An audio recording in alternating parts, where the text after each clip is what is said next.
വിഗ്രഹപ്രതിഷ്ഠകളെ പറ്റിയിട്ട് പ്രത്യേകതകളെ പറ്റി ചിലർ ചോദിച്ചിട്ടുണ്ട്.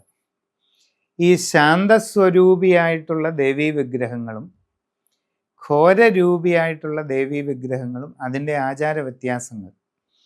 ഇപ്പം ഈ ശാന്തസ്വരൂപിണി എന്ന് പറയുമ്പോൾ നമ്മുടെ കേരളത്തിൽ ശാന്തസ്വരൂപിണികളുണ്ട്, പക്ഷെ കുറവാണ്. ഇപ്പം ദുർഗ ശാന്തസ്വരൂപിണിയായിട്ടുള്ള ചോറ്റാനിക്കര ഭഗവതി കാർത്യായനി, മേൽക്കാവിലുള്ളത് ശാന്തസ്വരൂപിണിയും ഐശ്വര്യദായിനിയുമായിട്ടുള്ള ഭഗവതി സങ്കല്പമാണ്. പിന്നെ ചില സ്ഥലങ്ങളിൽ സരസ്വതി ക്ഷേത്രങ്ങളുണ്ട്.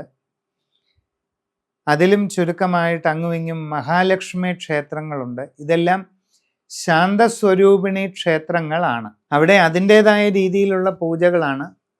കൂടുതലും നെയ്പായസമായിരിക്കും നിവേദ്യം. ഇളനീര് കൊണ്ടുള്ള അഭിഷേകങ്ങളാണ് കൂടുതലും നടക്കുന്നത്. പിന്നെ ശുദ്ധജലം കൊണ്ടുള്ള അഭിഷേകമുണ്ട്. ഇതൊക്കെയാണ് ശാന്തമായിട്ടുള്ള പൂജാവിധാനങ്ങൾ ഒക്കെയാണ് അവിടങ്ങളിൽ പ്രധാനമായിട്ട് പറയാനുള്ളത്. കേരളത്തിൽ കൂടുതലുള്ളത് രൗദ്ര രൂപത്തിലുള്ള ഭദ്രകാളി പ്രതിഷ്ഠകളാണ്.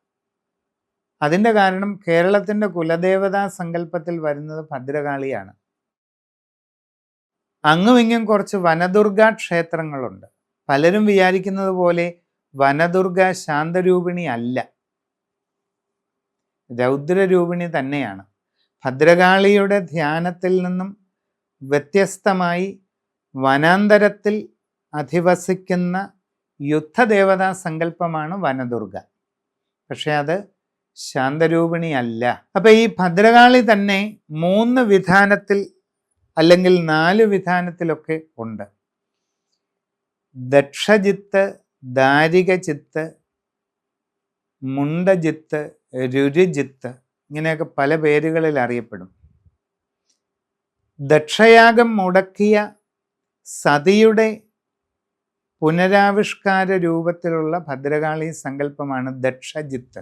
ദാരികവധം ചെയ്ത് നിൽക്കുന്ന ഭാവത്തിലുള്ളതാണ് ദാരികജിത്ത്. മുണ്ടാസുരനെ നിഗ്രഹിച്ച ഭാവത്തിൽ, അത് വളരെ ചുരുക്കമാണ് കേരളത്തിൽ, മുണ്ടജിത്ത്. 4-മത്തേത് രുരുജിത്ത്.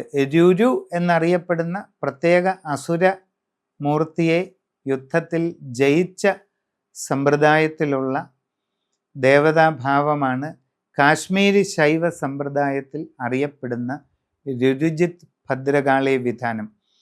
കേരളത്തിലെ 13 പ്രധാനപ്പെട്ട കാവുകളിൽ 13.5 എന്നറിയപ്പെടുന്ന പ്രധാനപ്പെട്ട ശാക്തേയ പീഠങ്ങളിൽ കുടികൊള്ളുന്നത് ഈ രുരുജിത്ത് കാളിയാണ്.